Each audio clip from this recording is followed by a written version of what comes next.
tanong na pinupukol, harapang sasagutin, dito lang sa Bato-Bato sa Langit, Huwag Kang Magagalit!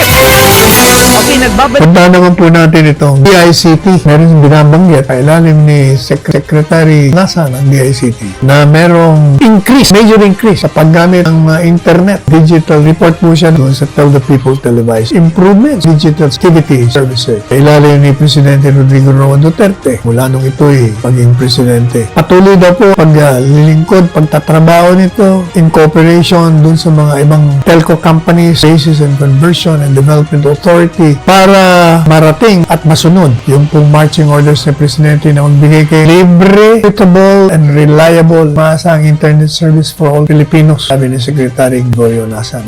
Talaga namang mayayamot kayo dyan sa internet. Sa telepono na lang Pag ginagamit mo yung Wi-Fi, ang Wi-Fi. May kausap ka sa Viber, merong tatawag sa'yo, wala, patay, namamatay, na napunta. Hindi natin malamang. Mabuti, merong isang balita natin Dennis Antonio ng Pampanga, talagang making way in telecommunications, internet. Meron nga ho silang digitalize Cordillera region. Kakaroon na daw sila ng memorandum of agreement upang makalatag na po sila lalagay nilang services. Benguet Park, Kalinga, mabuti Wi-Fi services dyan sa Baguio. O yan, ito naman, Cordillera region ang tinatawag. Ayon kay Secretary Greg naman, 2016 and 2021, nagkaroon ng 100% increase. On average, 7.91 megabytes. Mobile internet speed has increased by 300%, 7.44 megabytes. At additionally daw, 4,000 Wi-Fi sites established in the year 2020 mas daw 3 Wi-Fi 1,966 which provide free internet to public hospitals, quarantine centers, as well as public schools, among others. Magandang balita yan. Pero alam nyo, kahit pa libre yan, libre kung hindi mo naman magamit, hindi natin maintindihan Ewan ko ba? Anyway, puntahan natin ito. Mas reality pa yata itong Tutuban Malolos Railway kasi ito 48% na natapos na Sa ngayon po sa nabasa natin, overall Tutuban Malolos at ayon po sa ulat ng Department of Transport, magiging 5